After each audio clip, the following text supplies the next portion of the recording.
Hi everyone and welcome back to a Library of Books and Daydreams.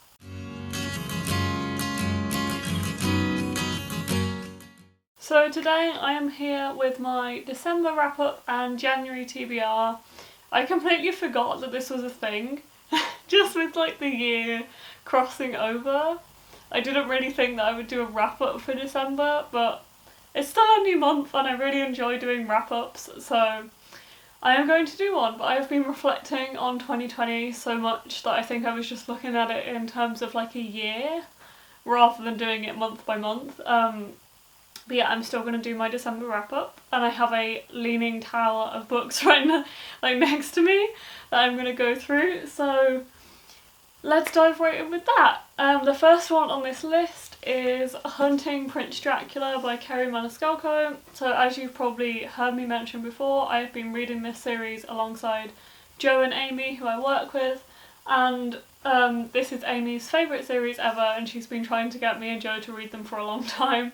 So we have finally been reading them. This is the second one in the series. We read Stalking Jack the Ripper, the first one, I think in October, and then took a break for MB November and then jumped back into it for December. So this is the second one. Really enjoyed this. This was another 4.5 star read, I think. Yeah, and this one is set in a castle in the winter time, and weirdly some of the dates that we were reading it corresponded with the dates in the diary entries in this book, so that was really cool as well. So really enjoyed this one. So I read that one over like 2 weeks, and we're just reading about 30 pages a day. Then I did another buddy read. I did a lot of buddy reads, a lot. 3 maybe in December, and this one was also a buddy read over 5 days, and I think this was from like the 1st to the 5th of December, and this was The Invisible Life of Addie LaRue by V. Schwab. If you have been keeping up to date with my videos and stuff, you will know that this was my favourite book of 2020. I read this partly on audio and partly in person, and I'm really glad I did it that way. I liked the audiobook quite a lot, but also I just loved reading it like this, and this is my standard edition. I now have 3 editions of this book. I absolutely adored this book so much. It was so beautiful and so different and unique, and I can't wait to read more by V. Schwab. And the third one I also read mostly on audiobook. This was probably about 40 pages in person, and then I read the rest on audio. And this is Find Me. This is the second Call Me By Your Name book, and I'm actually really glad I read it on audio, mostly because I didn't like Call Me By Your Name that much, and I was just quite inquisitive about this one. I don't think I rated it very high. I only rated it 2.5 stars, so I didn't enjoy it that much. But I definitely got more out of reading the audiobook than I would reading it in person, just because it felt very slow, and reading the audio made it go a bit quicker for me. This was interesting. I'm glad I read it, and I liked parts of it. I just didn't like enough of it to really enjoy it all that much. So I'm going to be giving this copy away, but I still have it for now for this video. The next one I read was Hush Hush, and this was my series for December, so I was reading 5 series a month, a series a month for 5 months, and this was my December series, and I just about managed to get this one done. Unfortunately, I didn't like this series all that much. They kind of differed between 3 and 3.5 stars. I think the first 2 were 3 stars. Yeah, this just felt like kind of cringy, and it's very much a guilty pleasure series, and if you feel like you enjoy that kind of thing, then go for it, because you probably will really like this series. I just managed to pick up on a lot that I really didn't like about it, so this one was 3 stars for me. And then I read Crescendo, but I also read one alongside it. So after reading I can't remember Hunting Prince Dracula, we went straight on to Escaping from Houdini. This one also got 4.5 stars, but it's probably my favourite book in the series so far. I'm currently reading the last one, and this one is just so amazing, and it has a carnival, and I just love carnivals and like magic and anything that's set in like a circus. So I think that's why I really like this one, and it just has an amazing kind of magical feel to it.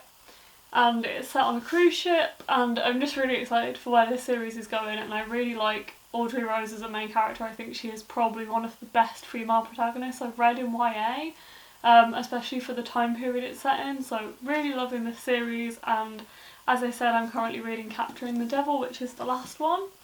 So as I was saying about Hush Hush, I then read Crescendo, which was the second book. This was definitely the worst book in the series for me. Nora just got incredibly annoying, and yeah, I really couldn't get along with her in this one, and this was definitely the worst one in the series. I read the first two mostly on audio, and then I couldn't find audiobooks on Scribd for the second two, so I read the second two in person, and that might be why they got slightly higher ratings. But we shall see. I shall discuss that when we get to it, because between those I also read two Christmassy wintry novellas, and one of those being I'll Be Home for Christmas by Mason Deaver. I've already discussed this in some of my other videos, I think, but this was like a novella, I think it's classed as 1.5 in the I Wish You All the Best series, so it now has like a novella companion which is set in Ben and Nathan's first Christmas. This is the cutest thing, it absolutely warmed my heart, I loved it so much, and also it got me into the Christmas spirit, so that was really nice as well.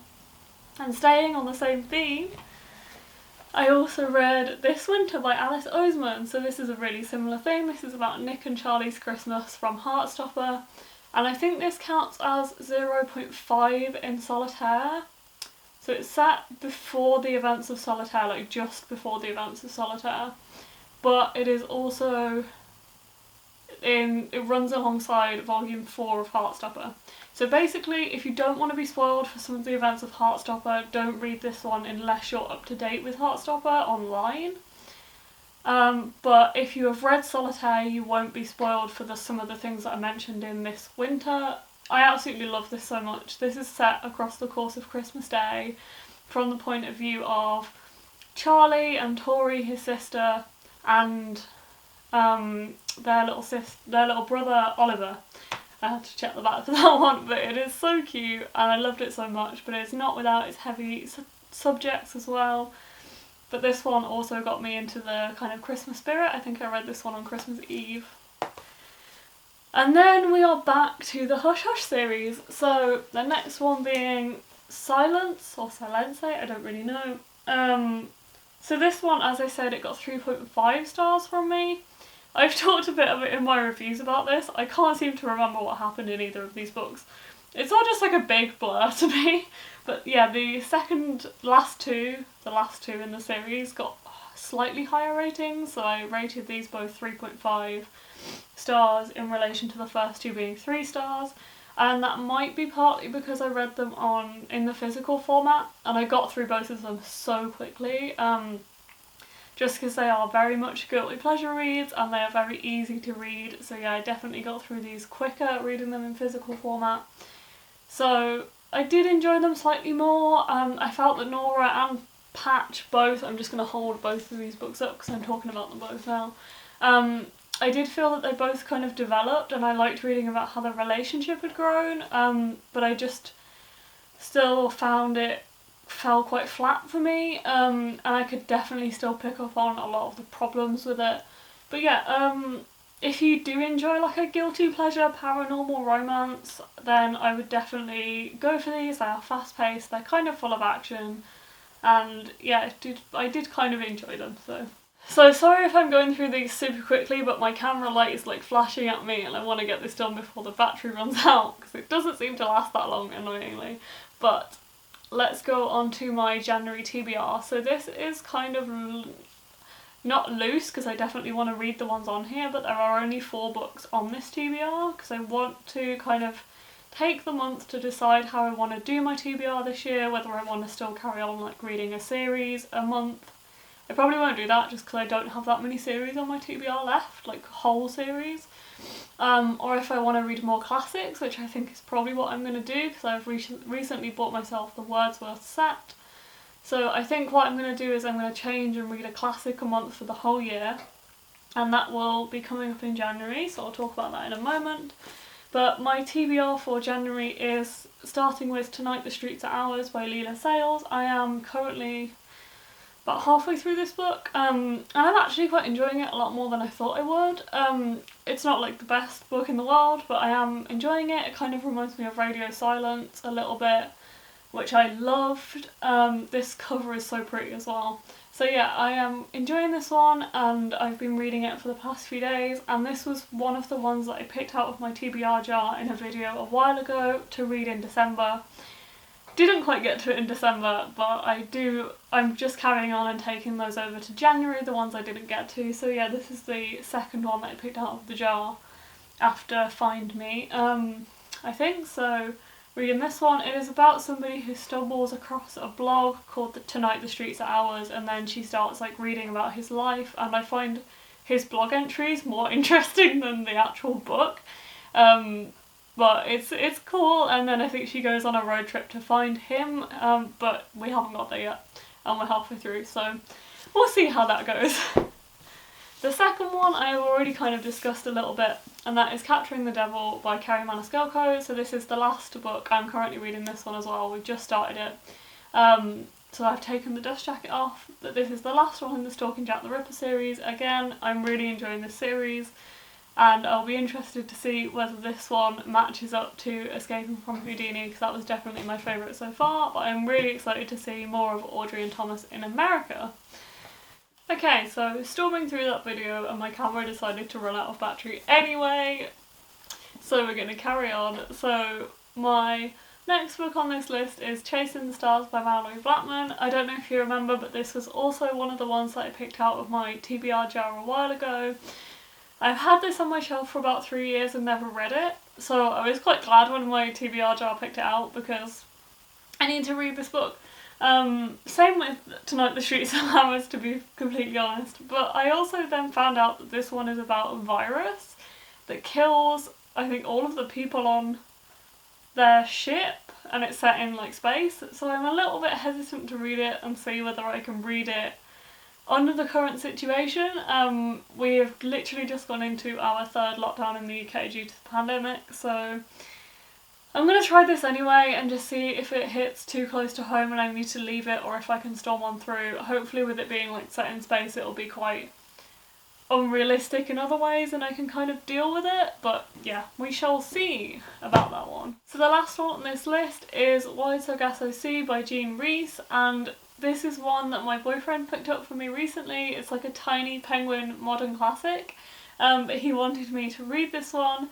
And this is the start of my like classic month, and I'm going to start with this one because I'm super excited to read this, because I've recently found out that this is actually inspired by Jane Eyre, which is one of my favourite books ever, and I've got like 3 copies of it, and I've read it about 5 or 6 times in my life. It's probably my most reread book because I kind of reread it every couple of years.